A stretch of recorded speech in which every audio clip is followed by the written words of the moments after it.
All right, everybody. Thank you for sticking around. Not because I'm moderating it, but I think we've had some great panels. But I think this one will be a great conversation because it is very timely, right? There's a lot of things going on in the industrial space. There's a lot of things that are affected by current political climate.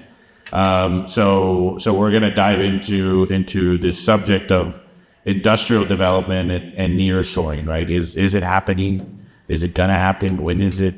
But we put a great panel together, and I'm just going to real quick introduce them. On the far left, my far left, we have Ricardo Rubiano. He is Rubiano Capital Group. He's from Brownsville. He's been active in real estate development since '96. His education at the U.S. Naval Academy and Texas A&M, and I know that he's currently developed most of his developments. Currently, are in Hidalgo County. I will get into that. Alex Garza, he's an industrial broker, landlord and tenant representation across the entire valley. I don't know if he's from Brownsville. Okay, so he's from Brownsville. He went to UTB and he got a master's from Georgetown University. Ramiro Aleman, mi tocayo. He and I have worked together since his time at GBIC, maybe even Harlingen when he worked at Harlingen. But then he went on to the economic development director of San Benito. And now he's the first ever economic development director for Cameron counties. And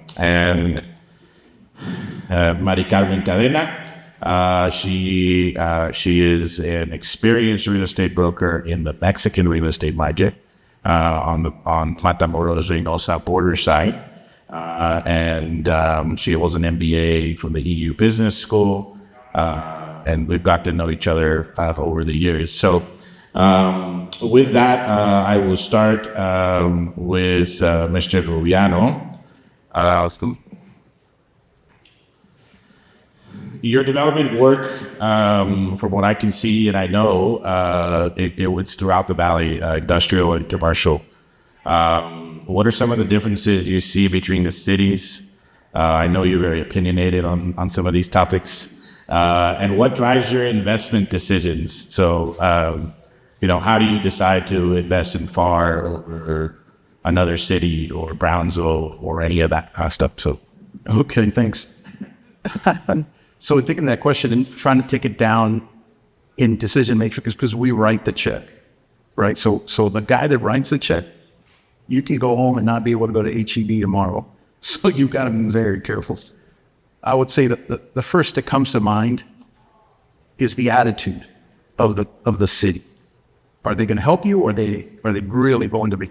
And that could be deceiving. So you have to really get to know them. You can't judge that on the surface. And with that answer, the entire valley is read in attitude to say, hey, we want industrial development, right? So that's an easy one. The second thing that we look at is infrastructure, and that is very different from the infrastructure like when we did things like Olive Garden and Longhorns and things like that. That's super easy. That's 400 amp service. That's 2-inch water line. Those are super easy and readily available across the valley, as we've seen.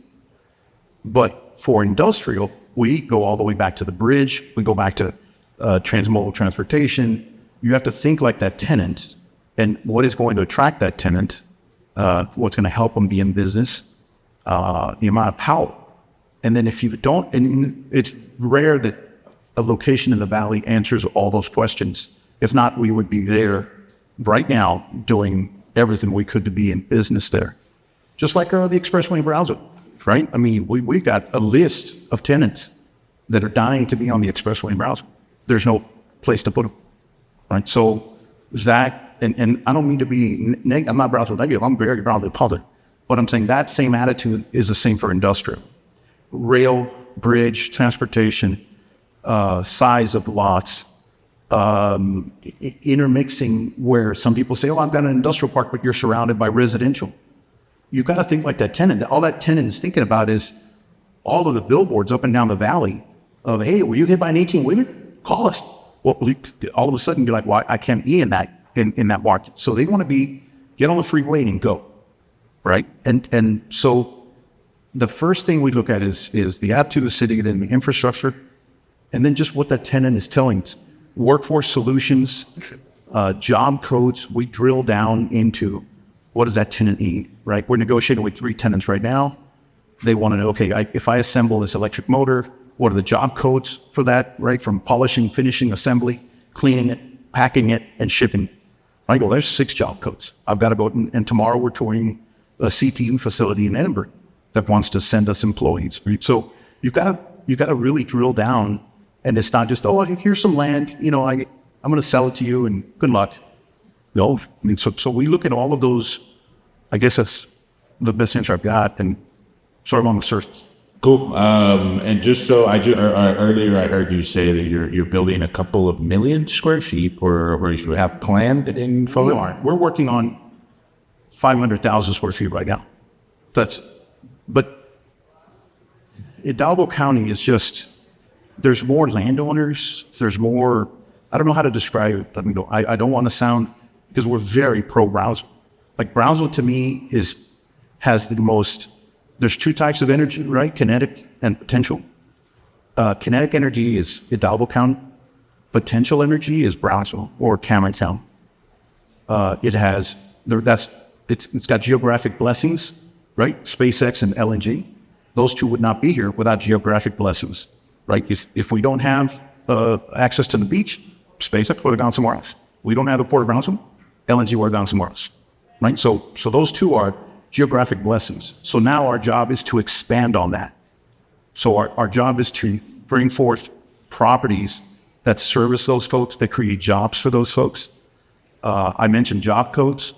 Sometimes people want to, I think something came up for next week about car clustering, and I sent it to Rolando, wherever he is, because he's kind of one of those guys. But man, if you saw the dollars I have to expend to do that, where am I going to get that money? So I'm going to stick to the things that can work efficiently, create better jobs, right? Olive Garden pays you $12-14 an hour plus tips, and that's about it. I want to get you to $25 an hour.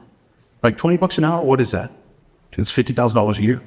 At $50,000, now you can afford a house, and plus your wife working, or you and your husband working. So that's the big difference that I'm seeing in how we look at the square footage. But there's one factory in Hidalgo County that my neighbor's 1.1 million square feet. And it's got air conditioning units on the roof. Oh, that thing's massive. Right. Yeah. Thank you, Ricardo.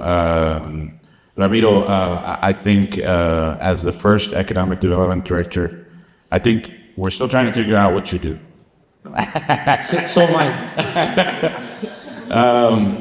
But I think one of the things that the county, Embry County and along the border, I think, is one of the roles they have is bridges, right? And so I kind of tailored the question more towards, what is the county doing to facilitate cross-border transportation? That's the first question, and then diving into what is the status of Florida Maya, right? Of course, which I believe is not a transportation. It won't be a commercial bridge. Not commercial, right? It'll be a just a passenger industry. Yeah, and I know that there's always been a lot of discussion, and maybe we can get into it about Los Indios and what happened there, what can't happen, what should happen. And so, anyways, the first question is, what's the county doing? What are you actively doing to encourage more traffic through Cameron County? Because all I hear sometimes is a lot of it goes too far, a lot of it, And so what is the county trying to do? Right. Thank you, and thank you for the invite. I appreciate that. So the first thing that I see Cameron County doing, and it's creating an economic development department. That's number one, right? Because for several years they've noticed a lot of an increase in activity in companies that are interested in coming to Cameron County. A lot of that is SpaceX driven. A lot of that is LNG driven. A lot of suppliers are interested in coming to where the action is, right? And so the commissioners' court, the judge and the commissioners were forward thinking and created an economic development department. And I'm fortunate to be, like you said, the first economic development director. But as far as what the county is doing regarding the cross-border trade, just last year, the Veterans Bridge of Los Tomates expanded their I believe it was an extra 4 lanes with a new head house, and so that was a multi-million-dollar project, and so that was facilitated by the county and the Regional Mobility Authority. Just across the street, basically, Gateway is about to see a major investment. They're going to do a whole new administrative building. They're going to increase the pedestrian lanes from 5 to 10. Another new head house. They're just doing a lot of investments to facilitate that trade. I'm glad to bring that up. When does that get you started? Because I remember working at the city, and it's been like 8 years. And then Filemon got Congressman Bella got the funding. Yeah, is the funding still there? Yeah, the funding's still there, and we're in the process now. Of course, Rick knows the development process takes a while, right? There's environmentals that got to come into play. There's permitting. I don't know if you ever worked with the GSA. They're also very a pleasure to work with. I work with them on just a cold room in Los Indios. We'll get back to me soon, but it took a while. But yeah, that project is still ongoing, and we should see something very soon. Do you have like an expected exactly timeline? I don't know where the shovel will be in there. But so we're definitely working on that one as we move forward. We touched on Los Indios real quick. Let me touch on that. Los Indios, they have an overweight corridor. You're familiar. So overweight corridors allows trucks above the legal limit of the United States to cross over with a permit. So what does that mean? That means more product coming across with less funding, with less time consuming. You don't have to translate at the bridge to just bring it up across straight to the port of Harlingen, the industrial park in Harlingen, and even to Valley National Airport, east side. So that overweight corridor is already established by state law. They have an oversized corridor, so any oversized loads that come through this area must go through Los Indios. So you see all the wind blades. We've all been stuck behind the wind blade in the interstate here. They come through there going toward the port of Brownsville. They've got the cold room that I mentioned. So you imagine bringing produce, cold, frozen produce. You don't want to put it in the Rio Grande Valley sun to get inspected. So they have an area there where you can take it out, inspect it, put it back in, and never break the cold chain. USDA has a lab there that's on site. So if they need to inspect any type of, anything that comes through that they need to inspect, it's on site. They don't have to send it out somewhere else. So there's a lot of advantages, and you can see that in recently the report from the Regional Mobility Authority. The commercial trucks in Los Indios has increased 150% since this time last year, 150%. And we also see the sales tax numbers; they've increased more than 30%. So, as far as opportunities in Los Indios, there's plenty of opportunities there, and I think that's the next location that you'll see a lot of industrial development being taken there, because it's a direct shot for Matamoros and the east side of all the industrial parks there.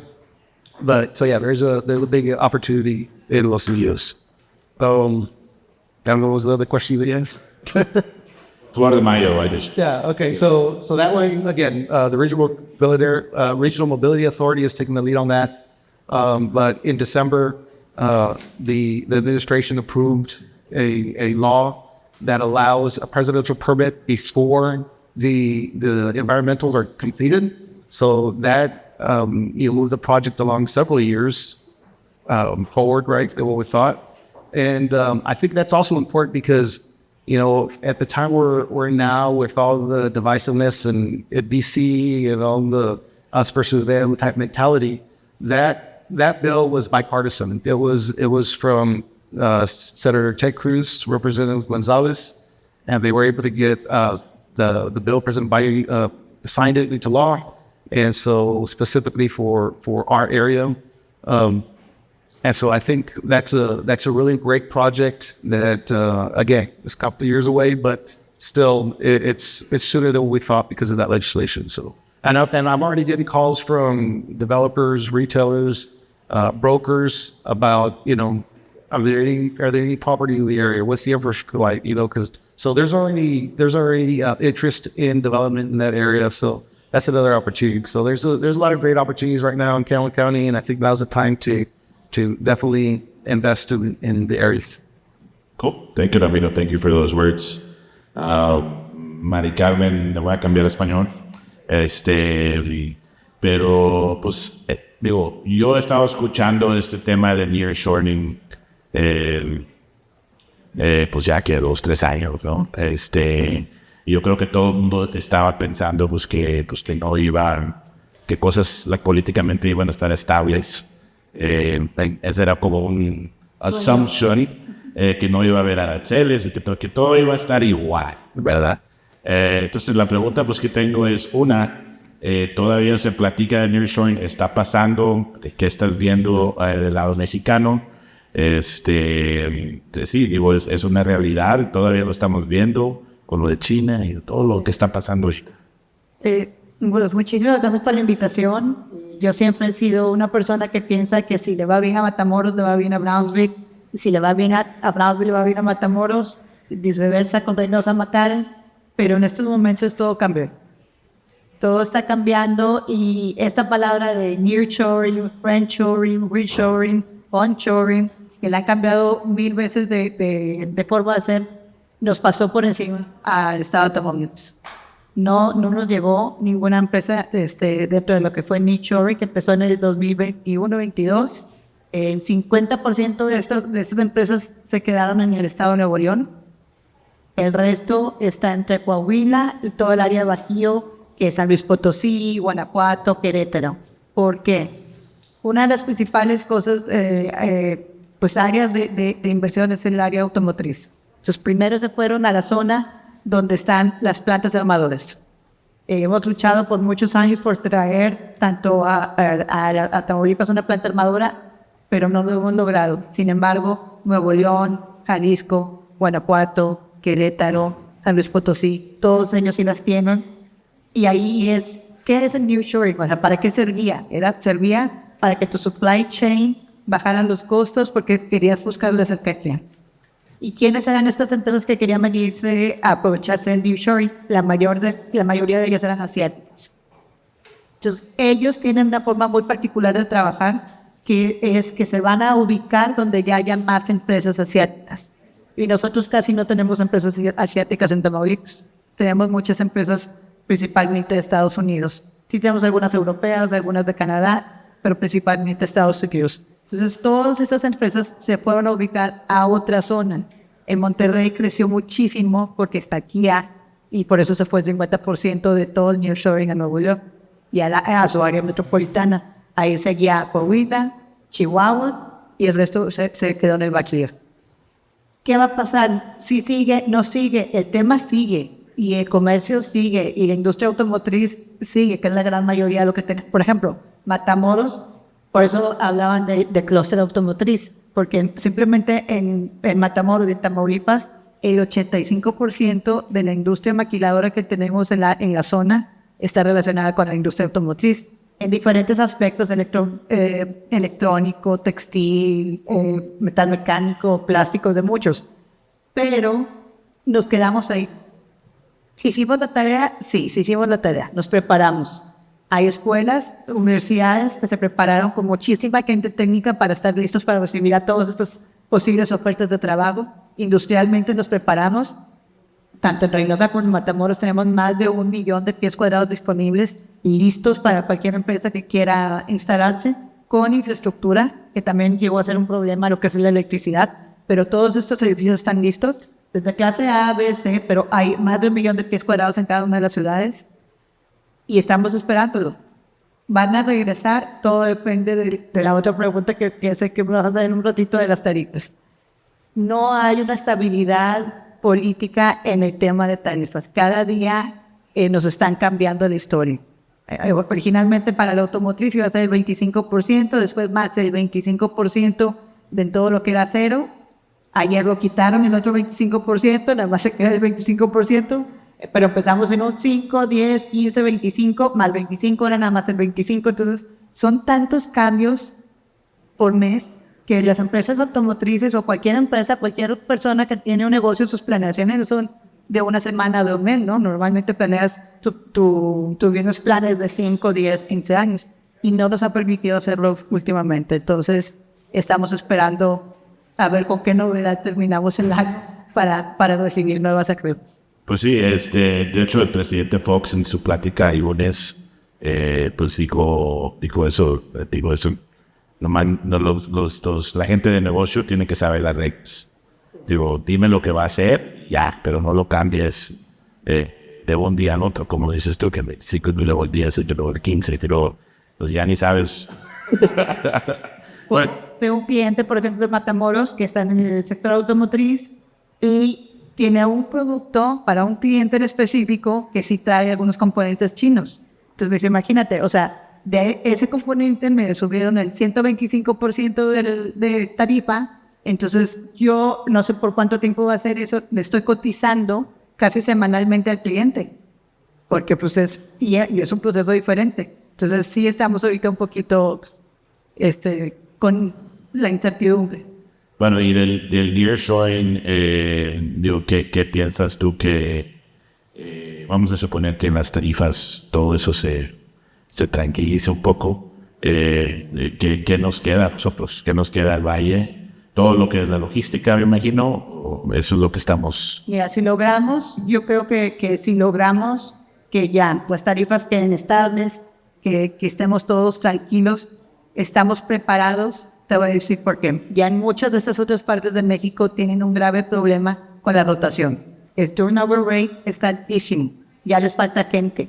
Aquí en esta zona, tanto del lado de Texas como del lado de Tamaulipas, tenemos mucha obra de mano disponible y calificada, ya entrenada. Entonces yo creo que ese es nuestro punto de venta más importante. Tenemos los edificios, tenemos ahorita luz, que sí es un tema de infraestructura bien importante en muchas partes de México y también aquí de Estados Unidos, y tenemos la mano de obra disponible. Entonces, simplemente necesitamos que, como dices, se calmen las aguas tantito para lograr atraer a todas estas empresas. Sí, bueno, ahorita seguimos con otra pregunta, pero Alex, pues tú estás de este lado, o más que Sí. trabajando, me imagino que también con Mari Carmen y digo, ¿qué es lo que ves? Pues la misma pregunta, ¿qué es lo que ves en ahorita, en lo que es el tema industrial de los espacios? Y qué ves, si tú puedes proyectar, vamos a poner a 10 años, ¿cuál es tu Sí, opinión? gracias por tu pregunta. Sí, he trabajado con English First Time. O sea, dale. Empecé en español. He trabajado con Mari Carmen, sí, que en conjunto hemos hecho varias operaciones y digo, el tema del mismo en Matamoros y en Bellevue, si lo que pasa ya refleja acá también. Digo, ha habido como 3 eventos de disrupción. En el 2019, uno, creo que fue en el 2019, con la licenciada de Chihuahua. Y luego fue COVID y ahorita la disrupción es aranceles. La primera ocasionó muchas llamadas, que más o menos se puede relacionar con un onshoring. Muchas empresas querían reubicarse a Estados Unidos por el tema de los contratos de los sindicatos, que eventualmente no pasó nada, porque como quiera, aún con los incrementos que querían implementar o que implementaron, aún era más económico quedarse en Matamoros y pagar lo que estaban pidiendo que irse y pagar rentas y mano de obra acá. En COVID fue una muy mala noticia, pensamos que todo se iba a detener. Y sí se detuvo, pero hubo otras industrias que salieron porque hubo mucha demanda de máscaras, mucha demanda de antibacteriales. Entonces hubo operaciones en ese tipo de empresas. Y después, con el tiempo, hubo en la cadena de suministros, o sea, los transportes marítimos de China a Estados Unidos se detuvieron bastante, hubo una demora increíble. Entonces, las empresas locales reaccionaron y empezaron a pedir mucho inventario y eso causó una demanda de más espacio industrial. Y ahorita son los aranceles, no sabemos qué va a pasar. Yo creo que va a haber otra reacción ya que se calmen las aguas, ya que sepa cuál va a ser realmente el arancel, si va a haber uno, pero se van a tomar medidas, yo creo que de precaución y van a ponerse en donde está más estable, que siempre había sido Estados Unidos, y ahorita ya no sé si vaya a ser tan estable, pero yo creo que sí. Y en 10 años, yo creo que va a haber mucha demanda va a seguir las industrias que ya están aquí, ya que están, no se van a ir, que sean de automotriz, yo creo que Matamoros igual, bueno, Reynosa, Matamoros, pero sí vienen también en Brownfield, SMG, SpaceX, y todas las empresas que le dan servicio a esas industrias. Que sí hemos tenido muchas llamadas de industriales que no necesariamente son las naves de 100,000 cross-dock, tipos así, pero son más pues, industrial object storage. También piden naves para almacén, de las tradicionales que conocen aquí, que estén viendo 200,000. Entonces, y va a haber otras más pequeñas. Entonces, yo creo que va a haber una variedad más amplia de edificios que van a requerir y que no hay. Entonces, ahí es una oportunidad para establecerse en ese tipo de edificios. Pues, creo que en 10 años la proyección, si hemos crecido, Juliano, how many stores did you say you're planning? About 500,000 that's in just today. So, 10 years, 20 million, 15 to 20 million additional space will probably be added to the market in 2 years. Will be added or will be demanded? I think it will be added. Both. So Yeah. obviously, where there's demand, there's supply. That's Yeah. Econ 101, right? But I jumped from Spanish to English. sí, ya estamos iguales. So, Alex, you were telling me earlier before we got up here that you're getting calls from people that are kind of they want to set everything up, but they don't know. Yeah, so there's calls, there's tours, and from all types, suppliers to SpaceX, suppliers to LG, and the maquila industry have all called and visited and toured several times, several buildings, and so everything's in place. They just need to, get the switch, right? Let's go. But nobody's doing that until the tariff negotiations play out. See if there's going to be 25 or 5 or just let's just revert back to the free trade we already have, right? So is it about? So obviously, Origo, and we're everybody's in the development side. Yeah. Is it about? And Rolando, maybe you want to cue in here too. Is it about when you get these calls? Is it about that? Is it that they can't find the space? Because I know I've gotten some of the calls and they're like, we need like 40-foot bays. There's something crazy, right? Right. And I said, well, I flat out told them, I was like, that doesn't exist, right? Yeah. What you're asking for has to be built to suit, right? So is it this? So obviously, I think the cross-border, the Matamoros, the automotive, obviously that's dependent on the tariffs, but the SpaceX providers and all that other stuff in the world, can they readily find space that they like, or are they just kind of like, I don't really love this space, right? No. I mean, it's not really it's very practical. They don't really tell me I don't like it or based on design, architectural. It's very deep. Right. Like, I need a 30-foot this. Right. And power. They really need power because I know the fabricators. Some are fabricators, like metal fabricators, and they make little parts or large parts or whatever. So it's really power, lay down area, outside lay down area, and proximity to the existing SpaceX facilities that are in private industrial parks here, or proximity to Starbase. So Yeah.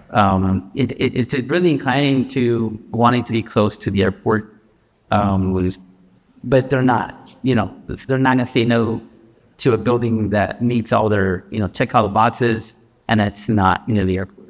Yeah, I find that as a Brownsvillian, we're all from Brownsville. As a Brownsvillian, I think it's really hard for me to imagine all the development on the east side. Yeah. Right? Just, as far as like going out towards Boca Chica. Not like I mean, if SpaceX wouldn't have been here, that wouldn't be happening, right? But now all of a sudden this thing, it just blew up. So, you want to chime in on the space? Is it, from what you think, is Brownsville and the Valley, are people not moving here because the space isn't available? It's old space. It's not to their standards. Is it all kinds of things? So right now we're in the initial stages of what's happening. So us as developers, not necessarily as service providers need to act in the moment, right? But us as developers, it takes 9 months to make a baby. It takes a year for us to have a birthday party. But it takes me 3 years to make a housing good. From the word, okay, here's where I want to do it, and then I'm going to move somebody, whether it's apartments or things like that. So it's almost the same for industrial, like in these kind of spaces. So LNG guys are like at 11% total investment up there. I've got phone messages from Bechtel. Rick, we need a housing units now. So we're racing to get those units. We raced to get the first ones in, right? We built housing units here in Brownsville before LNG kicked off. And even my wife asked me, she's like, hey, how come you're passing on the one on the expressway, which is hotter at the sports park? I guarantee, right? All of us want to be on this expressway and put, $30-40 million in play. We went to 802 as close as we could get to the Port Brownsville before LNG kicked off, because I knew it would take me 2 years to get that thing up. 80% of my tenants, we don't know them. They don't come here. We don't interact with them, and they rent. So to me, that is what's next on the LNG side, and that is what's next for SpaceX. Now, SpaceX is a blessing and geographically constrained, right? We all know Highway 4. Is it 48? 4? So it's Highway 4. But man, as you go out there, there's nothing you can do. I mean, that's dead. So you got to come back all the way to 511. So now the answer to that question is, how do I get from my service provider or my vendor position to SpaceX, right? And then they start asking us questions like, well, I cannot go under overpasses because my stuff's too big, right? And so those are the kind of things that we as a community that the city needs to get with developers, right? The guys that write the checks, because the city doesn't have $150 million to spend on a facility. They just don't have it, right? They're lucky if they had 10% of that. And not that anybody should ask for that, by the way. I'm against that.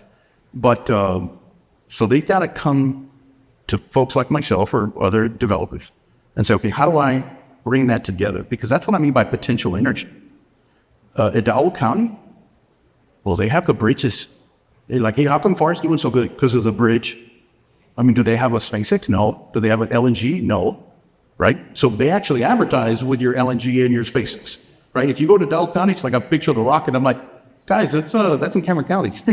And so I give them a hard time, but they're my friends too. They're my friends, so I give them a hard time.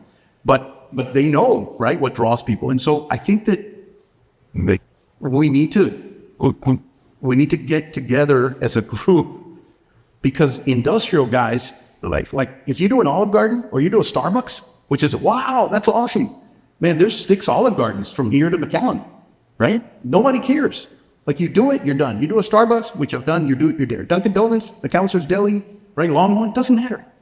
Now we're competing as a region with Houston, with Dallas. So that's varsity, right? That's not, I mean, if you do an Olive Garden, Houston doesn't care. Like they're like, okay, he did an Olive Garden. They don't even know you did it. But if you bring Samsung, if you bring a space extender, if you do those things, which I fully believe needs to be worked on now, because it's going to take 3 years to get that guy open.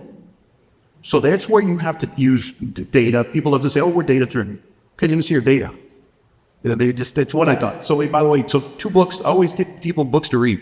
One is Concrete Economics by Cohen. Read that book.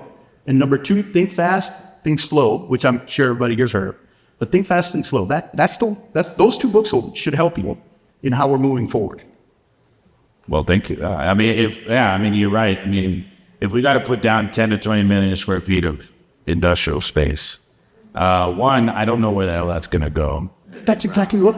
So we need to get some land grid, right? And then how are we going to power it, right? So in FAR, for example, in Hidalgo County, we had an issue with power. Well, we had to all of us sit together and resolve that issue. So we all signed agreements. We all signed. It's just agreements, right? How do you pull the trigger on a Starbucks?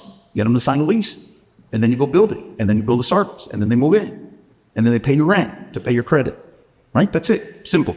Well, for us. But you know what I'm saying? It's like, I'd be happy to show you guys how that works. It's true. So that's exactly what we need to know. We need to start getting that land ready, that infrastructure ready. AEP said, okay, we're doing 50 megawatts. 50 megawatts just in 30 days for us. But you need to be able to negotiate that and have meaningful, positive conversations with each other. We need to get those people talking to each other through developers in a meaningful way so that those things get papered up and because you don't need it today, right? You don't. Yeah, well, I need it in 5 years from now. I need it in 4 years from now. And I need it in little bitty increments. We don't need 50 megawatts in that sector of Hidalgo County. I need it over the next 10 years. yeah. Right? So I'll take 12 megawatts in the next 24 months. Then I'll take another 12 megawatts and another 12 megawatts. And that's it. Now the other concern is military water supply, right? Now I need to go talk to those guys. How are you going to get me all the water in? Well, do I need to pressurize buildings to get, fire sprinklers up? And because those guys, sure. They don't even take water from the river. Yeah. It's all well drilled. So those are the conversations that all of us should be having at one meeting. So we're not just running from one meeting to another and back and forth. Well, yeah, I mean, I know as the ex-city planner for Brownsville, if you look at the zoning, industrial zoning for Brownsville, it doesn't exist. There's very little land available, if any. Yeah, that's accurate. Like you're saying, at the most basic, you're going off into infrastructure. I know. But at the most basic level, rezoning land so that the buyer doesn't have a problem with dealing with neighbors. Look, we've been offered 100 acres, 200 acres on SM100. What am I going to do? I'm going to ruin Los Fresnos? Yeah. I can't do that. Consciously, as ethically, I cannot do that. Why would I put 18-wheelers? Why would I make it look like a Laredo? Right? You go to Laredo, I mean, you're at Walmart, you're parked 18-wheelers everywhere. The thing's a giant truck stop. Yeah. Right? And you could quote me on that. And, but because I've done 2 deals in Laredo. And so we don't want that for the Valley. Right? The city of Hidalgo is already planned and zoned themselves out of industrial growth. Sure. Because they're saying we want housing, we want better, people have done Walmarts down there. There's a lot going on down there in Las Milpas and Hidalgo if you want to go look. Yeah. But now they've taken their industrial and put it outside. Right? So they're trying. Yeah. Right? So Brownsville's got to figure that out. Yeah. Mari Carmen, thank you. Te voy a preguntar la pregunta que no estaba. Porque en el tema de SpaceX, y realmente no es un tema industrial, pero quiero preguntarlo de lado de Macapas. Yo creo que muchos sabemos que el mejor lugar de ver un lanzamiento es de la playa, ¿verdad? De la manera que van los vientos y todo, y se ha hecho como una comunidad, ¿no? Pero entonces, La pregunta realmente son dos cosas. Es qué beneficio qué está viendo Matamoros del lado de SpaceX? Y yo sé que hay muchas complicaciones en el tema de manufactura a una compañía como SpaceX por la seguridad nacional y el ITAR y todo eso. Pero pues nomás danos una foto a ver qué está pasando en Matamoros de SpaceX. Mira, en la industria aeroespacial ya existe. O sea, sí hay empresas, tanto en Reynosa como en Matamoros, que hacen ciertos productos para las empresas aeroespaciales. Para manufactura, como dices tú, SpaceX es muy cerrado. Sí ha visitado, por ejemplo, pues han estado en Monterrey y sí han estado en Reynosa y Matamoros, pero así como que muy undercover y no se ha cristalizado nada, la realidad. Tampoco se ha llegado a ver nada de proveeduría. Antes de SpaceX empezamos con todo lo que era la energía eólica, hasta CPI, que como dices, que ves allí, que a veces te quedas atorado atrás de unas de las aspas que cruzan por el puente, se fabrican en el Parque Industrial de las Ventanas, cruzan por los indios y bueno, pues vienen hasta el puerto. Ahí sí logramos traer 2 empresas europeas para proveeduría de TPI, pero se puede hacer muchísimo más, tanto aquí en el Valle como en Matamoros, porque todas esas torres son 1000 componentes y nosotros nada más tenemos ahorita a 2 proveedores de como 100 componentes. Creo que ahí tenemos mucho trabajo que hacer en lo que es la energía eólica, porque no hay quien esté haciendo las torres, nada más hacemos las aspas, pero no hacemos nada de los motores, no hacemos nada de las torres faltan 1000 cosas que se pueden hacer. Ahora, con SpaceX, en cuestión de turismo, tú sabes que la playa de Matamoros no está 100% desarrollada. Le falta tanto la entrada a la playa, es una carretera muy angosta como la que tienen aquí para llegar a SpaceX. Está igual hacia la playa de Matamoros y no hay mucha infraestructura. Se está ya trabajando en una colonia, en una pequeña área que se llama Tildillos, que va a ser casas alrededor, con unas nada más con el frente de playa, pero sí con un área social común.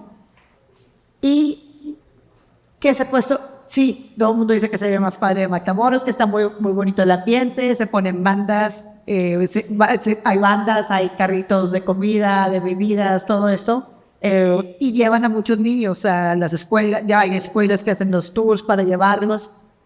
Ha sido algo meramente turístico, muy informal, porque no es nada formal, es algo que nada más pasa ese día y se retira. Quisiéramos que fuera algo más duradero o que nos llevara a que realmente la playa ya reciba la infraestructura que se requiere. Nos falta luz, nos falta todo lo que es el drenaje y el agua potable. Entonces creo que puede ser también hasta para Matamoros una fuente de trabajo para que lo logre alguien ya llevar.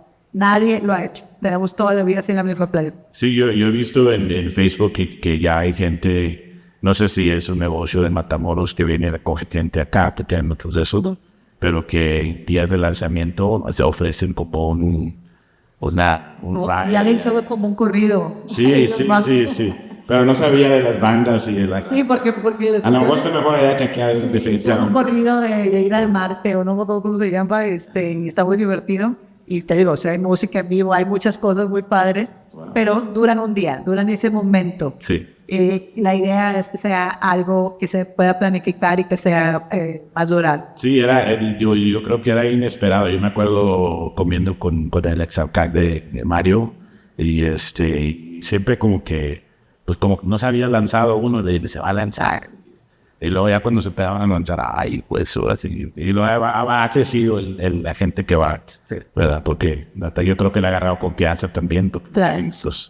Bueno, pues yo creo que pues, la última pregunta yo creo que a lo mejor ya la contestaste, pero la última pregunta para los 4, y empezamos aquí con Alex, es ¿qué ven ustedes entre 5 y 10 años de los dos lados, ¿verdad? Si quieren opinar de Matamoros también, ¿qué ven para el futuro de esta área? Sí, con esos avances. With regards to industrial, Sí. well, I think that we're going to continue seeing the maquina industry. That's not going to go away, regardless if it's stalled right now.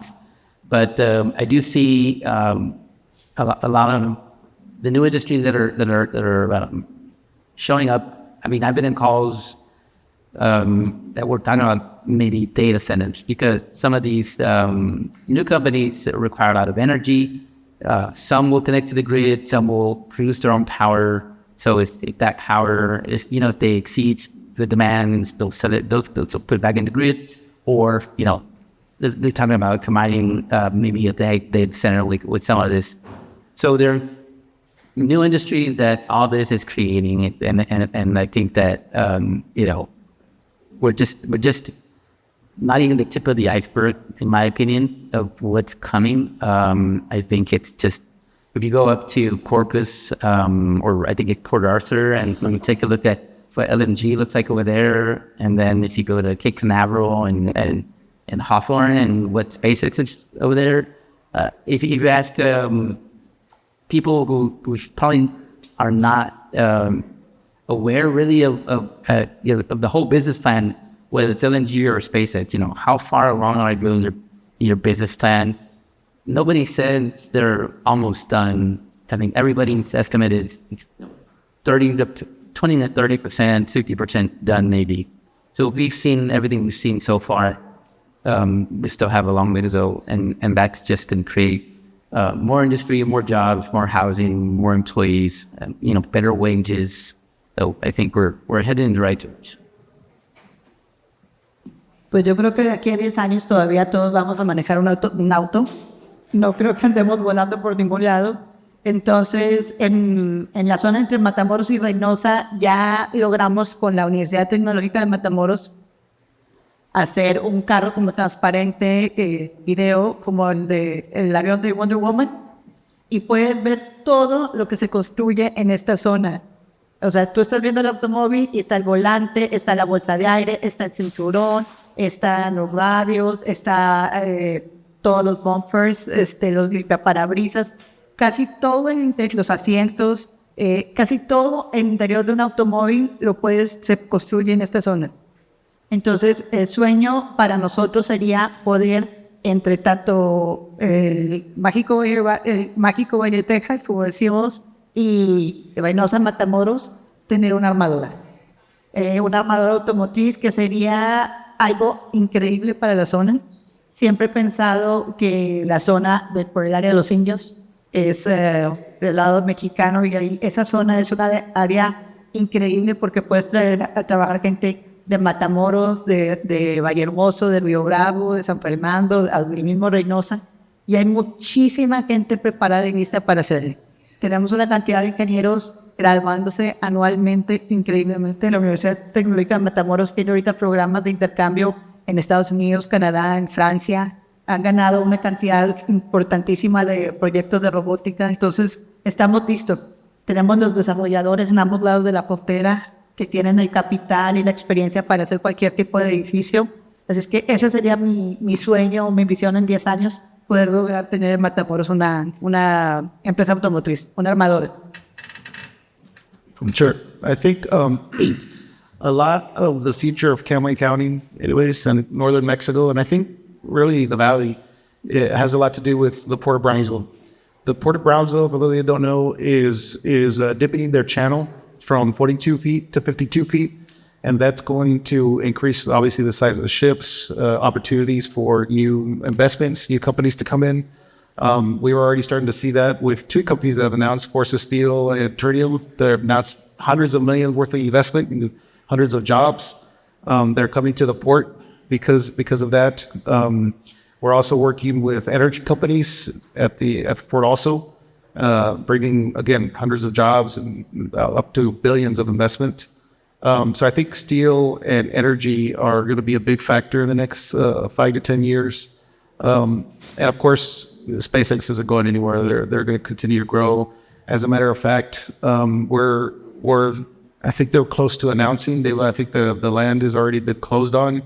A supplier to SpaceX that's, again, going to invest $120 million in our community and create new jobs. And it's a different type of industry that supplies them.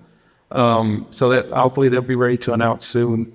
But I think, as I mentioned, I think now is the time, the opportunity to invest in Brownsville. And even if it doesn't have to do with those industries, they're going to bring more people here. And obviously what we call those indirect or induced jobs are going to have a big opportunity here with that. The future is bright for Cameron County, for the region in the valley and in northern Mexico.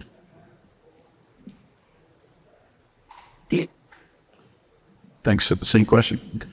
So let's see if I can get serious for 2 minutes. So 10 years from today, right? We're not talking about what's happening now. We want to try to get a picture of where we are in 10 years from today.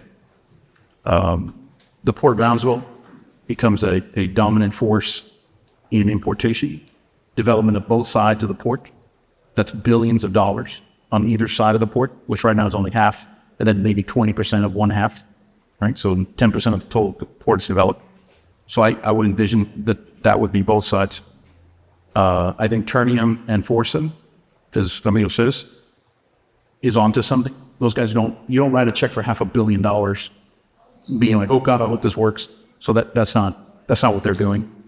So I envision a significant investment in steel manufacturing, steel value add, steel processing, taking whatever Forza makes, which is steel rolls, and then applying that locally through secondary investments to them. Ternium is shipping everything to Pesquería in northern Nuevo León, in Monterrey.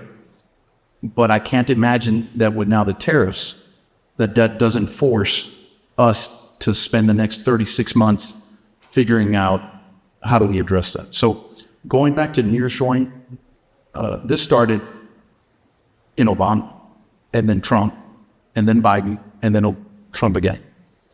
Nearshoring's been started when we realized, hey guys, we're buying crayons at Walmart, and they're taking that money and building an army. So we've known about, in our sector, I mean, the consumer side, I mean, I don't even think the storm that's coming at us is 6 weeks away. But, I mean, that's going to be a nightmare for us for the summer. But we have to survive that, right? I have to look past that and continue building my buildings and investing in my buildings because I need to, what did I tell you? In 3 years from now. Like that building isn't open for 24 months. So just because I've got a hurricane doesn't mean I stop. I have to somehow keep going. I have to figure it out.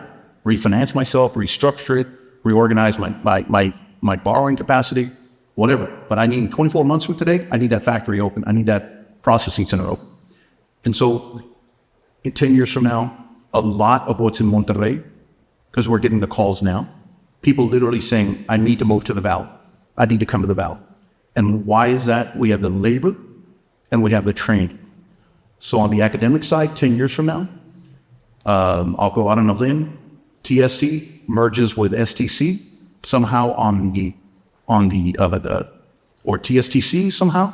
That creates a vocational type of advanced training, not just in general, not just for, hey, learn this, no, but very specific job creation, job code direction that says you're training for these jobs. Because right now people talk about clean room manufacturing or automobile manufacturing. Guys, we don't have anybody here that knows how to do that. So that guy is going to take months and months and months. So I think 10 years from today, that's where the Valley, and I'm very optimistic. I think Brownsville is a massive, it needs energy. So we'll see a major power development opportunity between PUB and the private sector. You'll see that place somewhere out in East Brownsville.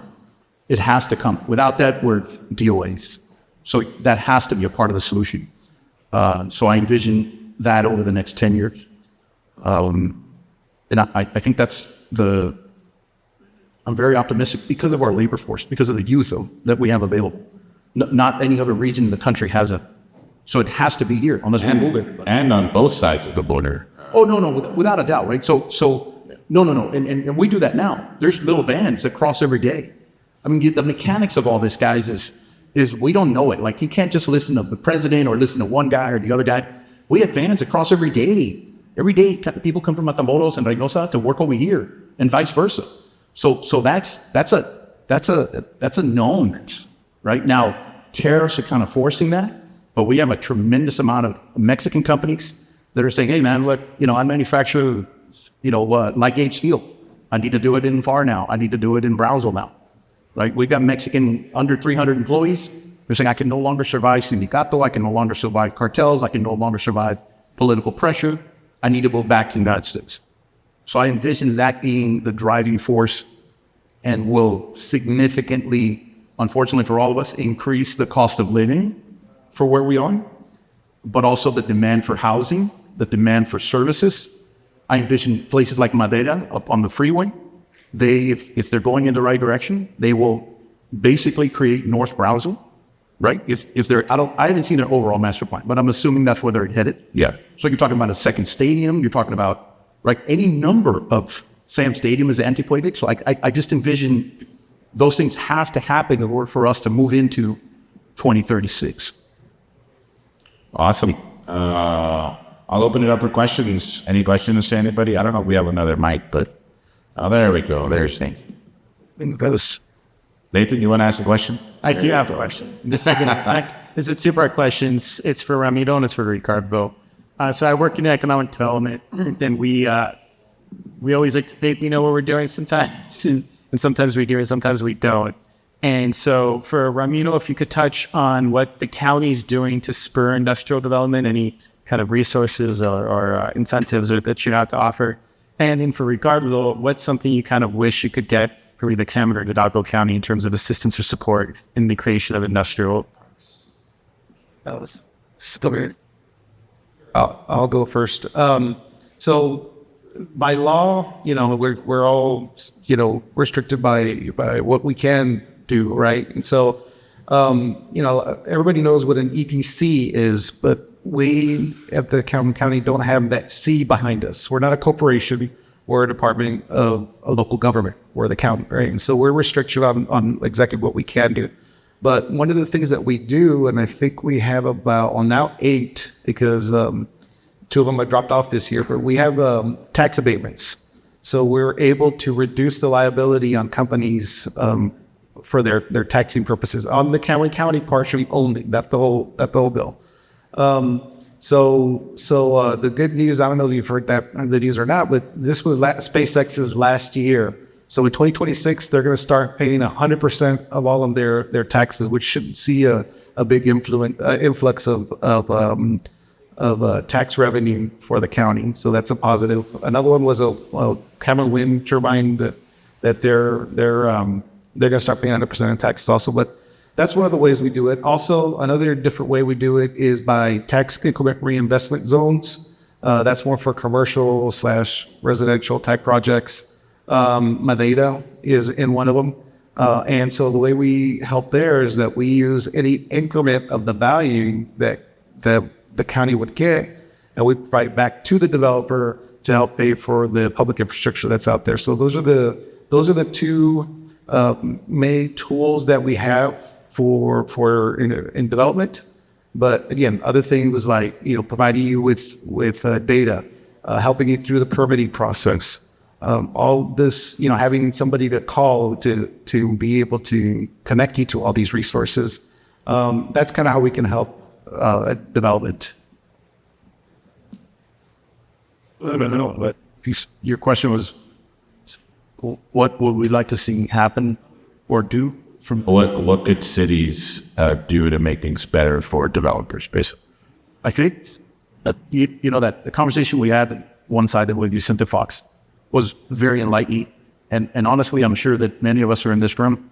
I cannot put my phone down right now. I mean, I asked my brother, who's a genius, Brother Diego. I say, dude, what do you do, man? He says, look, I limit myself to an hour in the morning, and then I pick it up in the afternoon for an hour, and then I put it away. Because there's so much uncertainty, and there's so much unknown for the short term, that Vicente Fox said it right. Communication, right? Bring the best people that you can bring to the table. Sometimes it's free. Just come to the table. You don't know how many times I open up and I say, oh, there was a round table for developments in Edinburgh. Well, guys, we got $20 million invested in Edinburgh. I wish they had called me. You know, and so every time we see that, I see that, I wonder, well, did I do something wrong? Or am I something, and what is that? Do you need the trophy? Do you need to be you who did the deal and not? Because as developers, we want to stay under the radar. Like many of you guys don't know who I am. And you've eaten at my restaurants, you've eaten at stuff I've built, my lid, where I've built, right? And that's over the course of 30 years. I've been doing this for 30 years. I was probably like your age when I started, you know? And so I didn't know what I was doing, but I tried real hard. And so we said to folks yesterday, said, be heroic, right? Try as hard as you can. Reach for as far as you can. And so that's what we have to do as a valley. Honestly, with us, with many of us, call Carmen Varela, call me, call the Robes, right? And say, let's all have breakfast. Let's all have a cup of coffee. What are we all doing? How can we help each other? I think, right? And so I think that is, well, we're the ones that write the check. So shy of you having $1.5 billion as a jurisdictional approval or as a economic development, or don't try so hard. Just get us there, right? Get us, because we're not going to take the limelight. We're not going to take, we just want to do the deal, right? Many of us are just deal junkies that have been successful. And then now we're like, okay, where do I go to the next one, right? But yesterday I was in a meeting for a $150 million project in McAllen. First thing, nobody says anything, right? We're not talking about that thing at all, right? But the city's like, oh, we want to do this, and this. Okay. You know, so I think just in they invited. I was pleasantly surprised to get, the phone call to say, hey, come meet with us about this thing. So I think that would be the first step, would be let's all communicate and take my 30 years of experience and say, guys, this is the way you solve the problem for water. This is the way you solve the problem for power. This is who the tenants are, right? This is how it drives. And so I think that would be at least the first step to getting a brain trust together. And look, I'm real good at a bunch of stuff, but I'm good at real estate. But if you start talking about hunting and that, I just stopped talking. And I got 100,000 acres in Rainleyville. I mean, I haven't been there in 2 years. It's just not, it's not my thing. But this is my thing. Right? So bring those people together. And then you can exclude them if you want to. Oh, this guy's crazy. Let's not listen. Okay, that happens. Right? But I think that would be the fair answer. Any other questions? Oh, Diego, no.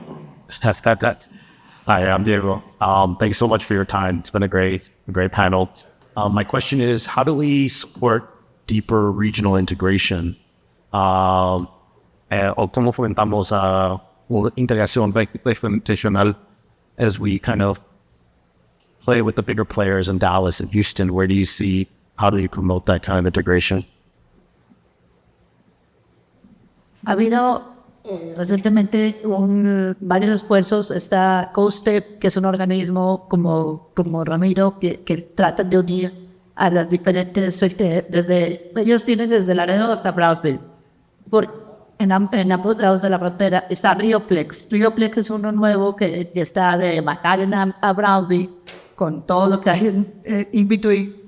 Y son iniciativas, algunas privadas, algunas de gobierno, que tenemos que tratar realmente de que se logren, porque nunca lo hemos logrado. Y no se han logrado. Esperemos que entre Rioplex y COSTEP y todos los que estamos aquí presentes podamos ahora sí hacerlo realidad. ¿Por qué? Porque viene una empresa, por ejemplo, de la India. ¿Cuántos somos? La comunidad que somos de habitantes entre el Valle de Texas y Reynosa, Matamoros, creo que somos unos 3 millones de personas. Y esa es cualquier ciudadcita de la India. Entonces, pues no, para ellos es algo muy pequeño. Entonces, si no nos tenemos como región, van a decir Reynosa solo o Brownsville solo, no, es muy chiquito para ti. Entonces, sí tenemos que hacer un súper esfuerzo y entre todos lograrlo. Espero que todos podamos estar participando en ese tipo de iniciativas para lograrlo. I think I'll chime in there just because I have an opinion on this. So what Maricarmen says, I think, is on a kind of a visionary, kind of like a bigger, like a larger scale. But I think, but I think I think the failure so Brownsville, Matamoros, we always talk about this hermandad. We always talk about this, we're one city, but split by the river. But when it comes to actually doing something, trust me, I've been, around the mayors and everything like that. There's always great conversations, but there's never this one tangible item that says that you can say, let's make this, right? And let's start small. Maybe it's being taught. Let's figure out how to do that, right? And I think specifically on our sister cities, I think finding those opportunities that are small that would get the ball rolling to an actual partnership, an actual, business partnership maybe, right? I think that's where we always get stuck in the broad, big discussion and not really dive into cuál es el proveedor que necesitamos o cuál es un servicio que las maquiladoras necesitan que se puede dar de este lado. I know Nathan and I have had this conversation.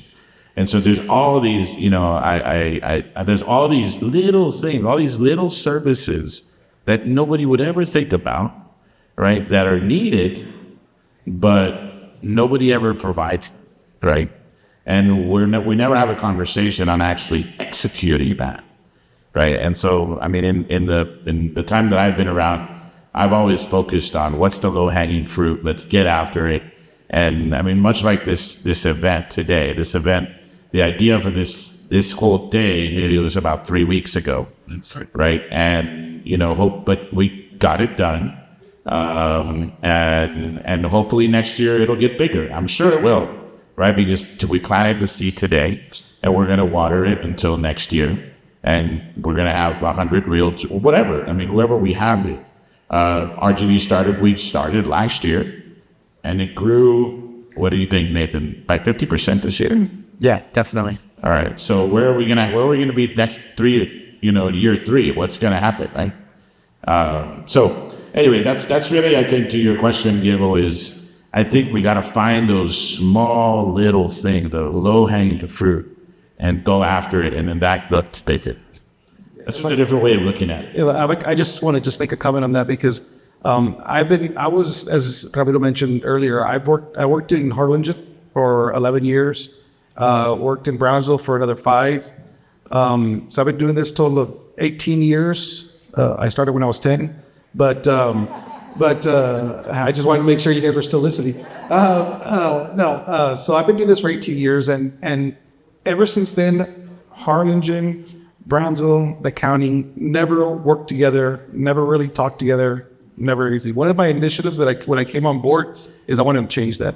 So now we're working with Greater Brownsville Incentives Corporation and with the Harlingen EDC to go after that low-hanging fruit. We're going to trade shows together. We're going to trade missions together, and we're doing things together. As a matter of fact, we're working with BCIC on an initiative, a couple of initiatives that they'll announce when they're ready. But the county is now working with the communities in order to get them together, to work together, so that we start with our neighbors at the county level, and we get that going, and then eventually going bigger. But I think right now is the time that we have to work together, because when we talk to companies, they don't want to see communities working in silos. They want to see us working together. That sends a stronger message.